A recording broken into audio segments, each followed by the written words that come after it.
तो भाई bad blood खत्म हो गया है, लेकिन हमारे फाइनल बॉस की बातें खत्म नहीं हुई हैं और उन्होंने तगड़े तगड़े शॉट ले लिए हैं भाई समय को लेकर डब्ल्यूडब्ल्यू के।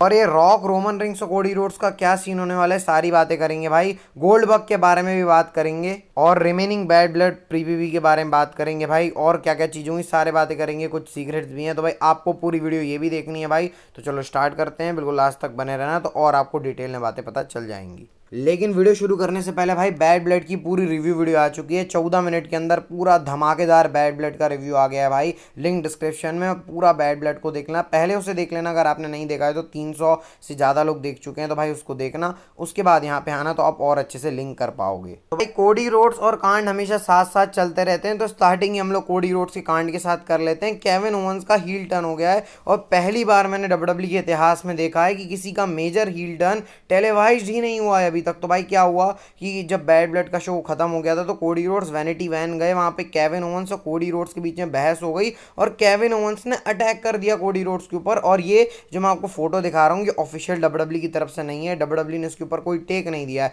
कोडी रोड्स प्रेस कॉन्फ्रेंस में नहीं आए थे तो वहां पे भी कोई बात नहीं हुई है, मतलब डब्ल्यूडब्ल्यू ने बस उसको फिल्म कर लिया, अभी तक दिखाया नहीं है। वो शायद स्मैकडाउन के ऊपर दिखाएंगे, लेकिन जो फैंस वहां पर थे, फैन कैमरे की मैं आपको फोटो दिखा रहा हूँ भाई, इतने बुरी तरीके से केविन ओवंस और कोडी रोड्स की वैनिटी आप यहाँ पे देख सकते हो, उसके सामने कोडी रोड्स के ऊपर अटैक कर रहे हैं केविन ओवंस। पूरी सिक्योरिटी वगैरह भी आके उनको हटा रही है। तो ये अजीब एक नई स्टोरी कोडी की शुरू हो गई है भाई। कोडी के पीछे पूरा जहान पड़ा हुआ है, मैंने आपको बताया। सोलो की ब्लड लाइन कोडी के पीछे पड़ी, रोमन कोडी के पीछे पड़े, रॉक कोडी के पीछे पड़े, पीछे पीछे से रैंडी ऑर्टन भी पीछे पड़े हैं, दिखा नहीं रहे लेकिन वो भी पड़े हैं। तो और केविन ओवंस भी पीछे पड़ गए हैं। तो भाई पूरी दुनिया को कोडी रोड से प्रॉब्लम है और केविन ओवंस और कोडी का जो प्रोग्राम है मेरे को लग रहा है वो शुरू होने वाला है।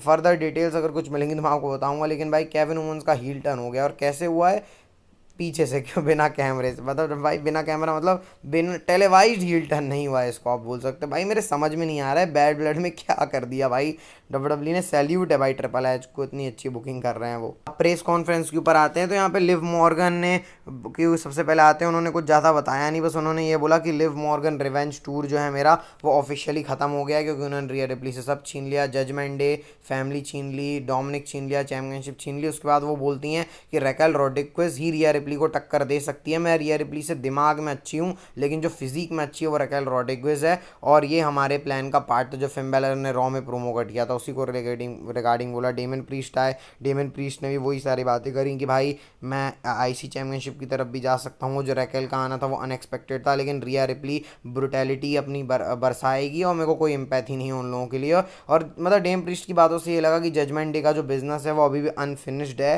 ट्रिपल एच ने आके थोड़ी बातें बोली। सबसे पहले तो भाई सबका पूरे मैच का रिव्यू किया। रोमन रिंग्स को उन्होंने बोला कि चेंज बंदा नहीं हुआ है, बस उसका सर्वाइवल हो गया है कोडी के साथ, तो ये बात अच्छी लगी। उसके बाद वो एक बात और उठी थी कि भाई डब्ल्यूडब्ल्यू ब्लैक लोगों, मतलब जो ब्लैक पीपल्स हैं उनके लिए अच्छा नहीं करती। तो ट्रिपल एच ने बोला स्किल्स और जो टैलेंट है वो मैटर करता है। इसके बाद जो स्फीयर वाली बात मैंने आपको बताई थी कि भाई यूएफसी का स्फीयर में मामला चल रहा है, तो उसके रिगार्डिंग ट्रिपल एच ने बोला मेरा उसमें भी इंटरेस्ट है। और ऑडियंस आप देख सकते हो 16,000 प्लस ऑडियंस आई थी, हाईएस्ट बन चुका है, बहुत सारे रिकॉर्ड बैड ब्लड ने बना चुका है। इसके बाद रॉक के बारे में पूछा गया ट्रिपल एच से, तो ट्रिपल एच ने सीधे बोल दिया रॉक इज़ रॉक भाई, वो जो करना चाहेगा वो करेगा। जिससे उन्होंने एग्जाम्पल ही दे दिया अभी का कि रॉक आए, इशारों इशारों में बात करके चले गए, वही बहुत बड़ी चीज़ लग गई। इसका नेटफ्लिक्स में ट्रिपल एच ने बोला मास्टरपीस देने वाले हैं, और 2 से 3 घंटे के अंदर को ट्रिपल एच ने दिन से रात वाले का बोला। थोड़ा सा स्ट्रेस में है ट्रिपल एच ऐसे करके बोला, क्योंकि बहुत सारी चीज़ें हैं उनको बहुत कम टाइम में दिखाना है। और बाकी फिर गोल्ड बग के बारे में बात की गई भाई। ट्रिपल एच ने नेवर से नेवर बोला है, तो गोल्ड बग और गुंथर के मैच की वहाँ बात उठी थी, तो गोल्ड बग का भी मामला चल रहा है। देखो बैड ब्लड में गोल्ड बग आए हैं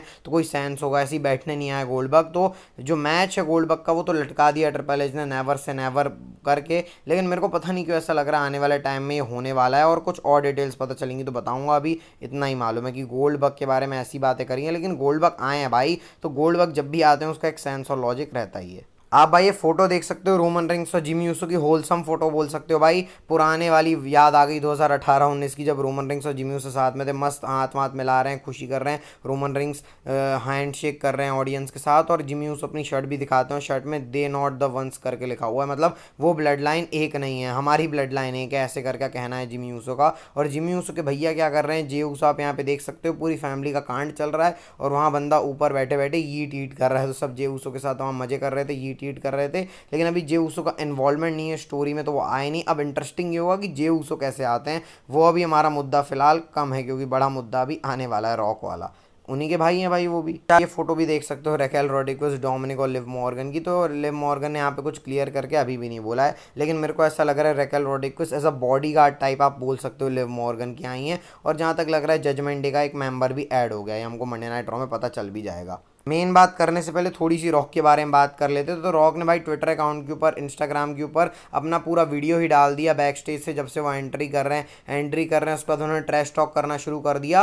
रॉक ने 5-6 घंटे बोल के भी कुछ नहीं बोला है, मैं आपको बता रहा हूँ। रॉक ने बस बोला है भाई 6 महीने के अंदर डब्ल्यू बी हो गई है, बी मतलब बुल, आप एस लगा सकते हो, बुलशिट ही बोल देता हूँ, चलो बुलशिट हो गई है डब्ल्यू। उसके बाद भाई एफ हो गया है, जितनी गाली आपको मन में आ रही है सब गाली बक दी रॉक ने भाई, और ये सब फालतू है, बकवास चल रहा है 6 महीने से।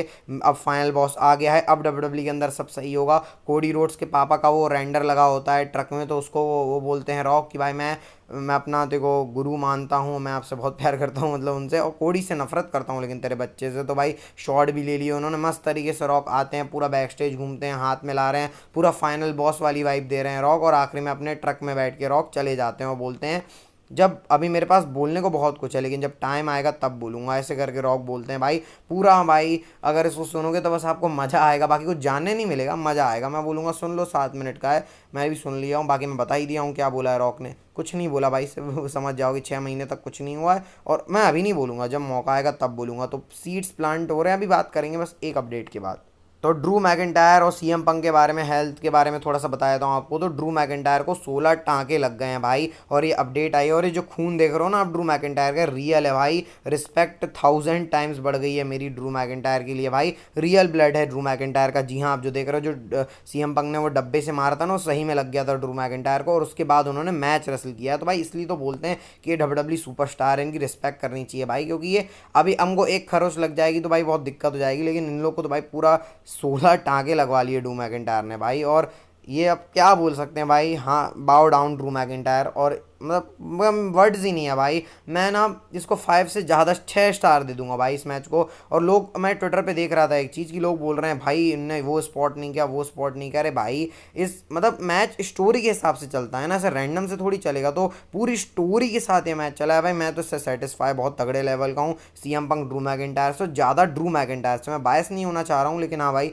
ड्रू मैकिंटायर ने सीएम पंक से भी अच्छा काम किया है, मेरा ओपिनियन है। बाकी आप बताना भाई आपका क्या ओपिनियन है। अब सीएम पंक तो जाएंगे वर्ल्ड चैंपियनशिप में, ड्रू मैकिंटायर का देखते हैं क्या होता है। चलो भैया आते हैं आज की next fine story the rock के बारे में। सबसे पहले आप ये देखो, डब्ल्यूडब्ल्यू ने अपने यूट्यूब के ऊपर डाला हुआ है, जो कि इंडियन ऑडियंस यानी हम लोग एक्सेस नहीं कर सकते, लिखा हुआ है the rock makes an earth shaking and returns. तो इसमें कुछ खास नहीं है, लेकिन यहाँ से खास है and stare down Roman Reigns bad blood 2024 highlights. तो आपने नोटिस किया स्टेयर डाउन रोमन रिंग्स, कि रॉक ने रोमन रिंग्स को देखा है, ऐसा डब्ल्यूडब्ल्यू लिख रही है यहाँ पे, लेकिन रॉक ने तो कोडी रोड्स को भी देखा है, और रॉक के सबसे बड़े दुश्मन है कोडी रोड्स। साथ में रॉक ने जिमी ऊसो नहीं, चलो कोडी रोड्स को देखा है, लेकिन कोडी रोड्स का नाम नहीं है। Roman rings and Cody Rhodes भी तो लिख सकती थी डब्ल्यूडब्ल्यू, लेकिन सिर्फ रोमन रिंग्स का नाम लिखा है यहाँ पर। तो भाई ये इससे बीज बोए जा रहे हैं रेसलमेनिया 42 के, कि रॉक रोमन रिंग से भी खुश नहीं है। और जिस तरीके से रॉक ने बोला कि कितना घटिया समय चल रहा था, 6 महीने से मैं आया हूं तो ठीक हो रहा है, तो ये रोमन रिंग्स वाली बात है। जो रोमन रिंग्स कोडी रोड्स के साथ हैं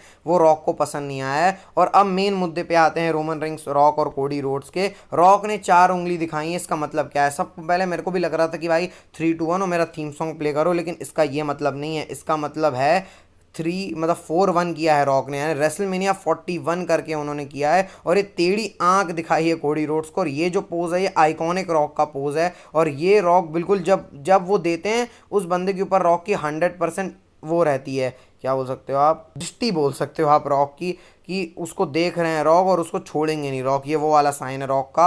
और जिस तरीके से रॉक ने 4 और उसके बाद 1 किया है, तो अपने थीम सॉन्ग के लिए नहीं किया रॉक ने, वो रेसलमेनिया 41 की बात कर रहे हैं। अब यहाँ पे क्या पॉसिबिलिटी हो सकती है, इसको डिस्कस कर लेते हैं। तो देखो भाई रॉक जो हैं, अभी समझना मामला, रॉक कोडी रोड्स के दुश्मन है, और कोडी रोड्स जो रॉक का दुश्मन है अभी वो रोमन रिंग्स के साथ है। और रोमन रिंग्स और रॉक का आपको पता ही है मामला, कि पहले ही कोड, देखो आप समझना है चीज़, कोडी रोड्स ही वो कारण बने जो रॉक और रोमन रिंग्स को साथ मिलाया, वरना रेसलमेनिया 40 में रॉक और रोमन रिंग्स का मैच होता। अब कोडी रोड्स ही वो कारण बनेंगे कि रॉक और रोमन रिंग्स डिटैच हो जाएंगे, क्योंकि रॉक और कोडी रोड्स दुश्मन है, और जो दुश्मन के साथ रहता है तो भाई वो पसंद थोड़ी आएगा। तो रॉक के दुश्मन कोडी रोड्स के साथ रोमन रिंग्स है, तो भाई वो रॉक को कैसे पसंद आ जाएगा। तो इससे ये होगा कि अभी डब्ल्यूडब्ल्यू ने ब्रेक लगा दिया, रॉक आए हैं, देखे हैं, हाइप बनी है, इसके बाद अब मेरे को लग रहा है रॉक 2025 में आएंगे स्टार्टिंग में जनवरी के, और वो सीधे कोडी रोड्स के पीछे पड़ेंगे। और हिंट हमको मिलता रहेगा कि रॉक रोमन रिंग्स के साइड भी हैं, मतलब रोमन रिंग्स के साइड का मतलब रोमन रिंग्स की तरफ भी उनकी नज़र जा रही है, लेकिन वो हमको हाँ कंफर्म पता नहीं चलेगा, वो पता चलेगा बाद में, रेसलमेनिया के बाद में। या फिर एक चीज़ ये भी हो सकती है कि एक ट्रिपल थ्रेट, जो पॉसिबल ट्रिपल थ्रेट मैच है, उसकी तरफ हम लीड करें, rock versus Roman rings versus Cody Rhodes, क्योंकि रॉक ने रोमन रिंग्स को भी देखा है, कोडी रोड्स को भी देखा है, और कोडी रोड्स और रोमन रिंग्स आपको पता ही है, जिमी ऊसो के कारण रोमन रिंग्स ने कोडी रोड्स को बचाया, क्योंकि रोमन रिंग्स तो जा रहे थे ना भाई कि चल जिमी के साथ, उसके बाद अगर जिमी ऊसो बोलते भी नहीं तो रोमन रिंग्स वहां से चले जाते, लेकिन जिमी ऊसो के कारण रोमन रिंग्स ने वो काम किया है। तो रोमन रिंग्स कोडी रोड्स के एज सच इतने भी साइड नहीं हो गए, और उनको चैंपियनशिप चाहिए भाई, लेकिन भले ही उन्होंने हैंड ओवर कर दी कोडी रोड्स को, लेकिन चैंपियनशिप तो रोमन रिंग्स को भी चाहिए। तो बहुत सारी पॉसिबिलिटी खुल रही हैं। एक पॉसिबिलिटी तो ये भी खुल रही है कि भाई कोडी रोड्स और रॉक का मैच होगा, या फिर rock versus Cody Rhodes versus Roman rings का मैच होगा, या फिर रॉक और रोमन रिंग्स का मैच भी हो सकता है रेसलमेनिया 41 में, जो मैंने आपको मैसेज दिखाया है। इस तीन से ये बात लग रही है, लेकिन रॉक ने जिस तरीके से भाई देखा है और रिएक्ट किया है, यही मामला लग रहा है, बाकी तो कुछ ऐसा है नहीं। और हमको यहाँ से ये भी दिख सकता है, आपने एक चीज़ नोटिस करी होगी, सोलो सिकोवा जेकब फाटू वाली जो सोलो सिकोवा वाली ब्लड लाइन है, वो उनको भी डब्ल्यूडब्ल्यू ने एक शॉट लिया था जब रॉक जो थे वो वहाँ से आ रहे थे। तो ये भी हो सकता है कि भाई सोलो सिकोवा ज्वाइन कर लें रॉक को, क्योंकि सोलो सिकोवा के भी दुश्मन रोमन रिंग्स और रॉक का भी दुश्मन रोमन रिंग्स हो जाएगा, क्योंकि कोडी के साथ खड़ा है रोमन, तो दुश्मन का दुश्मन दोस्त। तो फिर उसके बाद सोलो सिकोवा रॉक के अंडर भी काम करते हुए हमको दिखाई दे सकते हैं। तो ये बहुत सारी पॉसिबिलिटी भाई डब्ल्यूडब्ल्यू ने यहाँ से खोल दी है Roman rings rock Cody Rhodes के रिगार्डिंग। भाई बहुत ज़्यादा ही हाइप है इसके रिगार्डिंग। बाकी आप बताना आपको वीडियो कैसी लगी, अच्छी लगी तो लाइक सब्सक्राइब कर देना। बस मिलते हैं आपको नेक्स्ट वीडियो में। Health is well, bye bye, take care.